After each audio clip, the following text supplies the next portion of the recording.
इससे पहले हमने एक 5 मेंबरी कमेटी बना करके पूरे प्रदेश में कौन कौन लोग इलेक्शन लड़ने की इच्छुक हैं, उसके लिए हर डिस्ट्रिक्ट हेडक्वार्टर, हर लोकसभा क्षेत्र में साथियों से मिल करके हमने उनके भी चुनाव में सुने, इसलिए सारे जिलों का एक कार्यक्रम अब तक हमारे 5 डिस्ट्रिक्ट 5 जिलों के कार्यकर्ताओं के साथ बातचीत करें, किस को पार्टी की तरफ से उम्मीदवार बनाया। सब कार्यकर्ताओं की एक ही राय है, जो 5 मेंबरी कमेटी के पास नाम आए उसके लिए हम चौधरी ओम प्रकाश चौटाला को अधिकृत करते हैं कि वो अपनी तरफ से जिसको भी उम्मीदवार बनाएंगे। पार्टी का एक साथी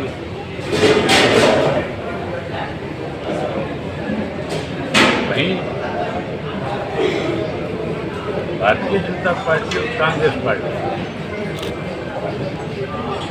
कांग्रेस तो ना तब तक अपना संगठन बना सकती और ना ही कांग्रेस किसी को एक को उम्मीदवार बना सकती। तो लोकल लीडरशिप है हरियाणा की, जो अपने आप को धुरंधर नेता मानते हैं,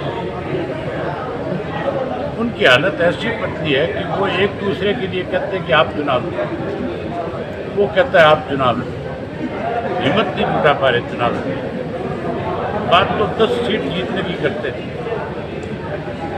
और किसी एक के इतनी हिम्मत नहीं है कि वो कहीं खड़ा होकर के ये कह दे कि पार्टी मुझे जो जिम्मेवारी लगाएगी मैं उसको निभाऊंगा। आगे भूपेंद्र सिंह हुड्डा जो लगातार सरकार बनाने की बात करते हैं, अब उसका असली चेहरा जो है लोगों के सामने बेनकाब हो गया। जो जाट आरक्षण आंदोलन चला था, उस आंदोलन के दौरान उसने दूरी बना करके रखी। हालांकि उस आंदोलन का सबसे बड़ा असर जो है रोहतक के ऊपर था और हुड्डा अपने आप को रोहतक का बहुत बड़ा नेता मानता है, लेकिन उसने वो जो दूरी बनाई थी उसका कारण एक ही था कि इसको इस बात का डर था कि मैं अगर कहीं इस आंदोलन का हिस्सा बन गया तो कल को सरकार मुझे परेशान करेगी, तंग करेगी। ये भाजपा के साथ मिला हुआ था। हमने अनेक बार आपके सामने ये बात रखी कि एजेंट है बीजेपी, इसको बीजेपी जैसे चाहती है उसी तरह से इसको आगे बढ़ाए। ये राज्यसभा के चुनाव थे, ये मनोहर लाल खट्टर की सरकार को बचाने के लिए नो कॉन्फिडेंस मोशन मूव करने के बाद अनेक ऐसे मौके आए जब इसने उनकी खुल करके मदद की। अब जब चुनाव आ गया और राजकुमार सैनी के पास जब इसने अपना दूत भेजा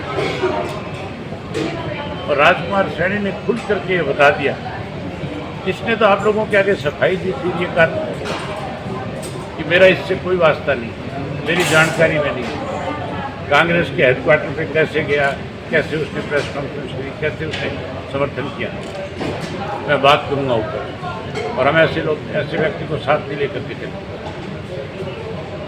लेकिन राजकुमार को जब आप जैसे साथी ने जाकर के पूछा कि भूपेंद्र सिंह हुड्डा आपके बारे में ये कहते हैं, तो उसने बहुत खुल करके बताया कि पहले मेरे पास जयप्रकाश को भेजा, 10 दिन पहले वो मुझे मिल करके गया, उसने फिर भूपेंद्र सिंह हुड्डा से मेरी मुलाकात की, मैं उसके घर मिल करके आया और वहाँ हमारी खुल करके बात हुई। हुड्डा ने मुझे कहा कि आप हमारा समर्थन करो, हम और आप मिलकर के बीजेपी को सत्ता से बात करें। अब अगर हुड्डा इस बात को नकारता है तो झूठ बोलता है।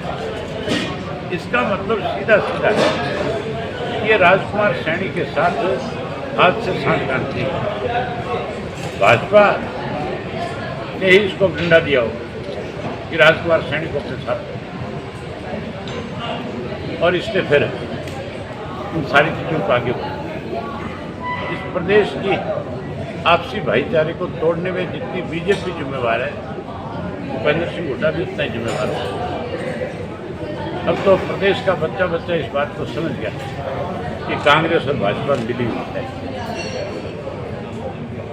यहाँ ये मिल करके प्रदेश को कमजोर करना चाहते हैं। नेशनल पार्टियां हमेशा उनकी एक सोच होती है कि रीजनल पार्टी आगे ना हो,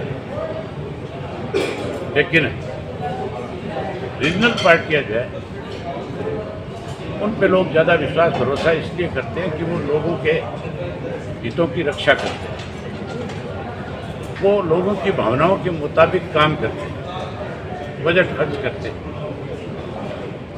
इन लोगों ने तो लूटने का काम किया है।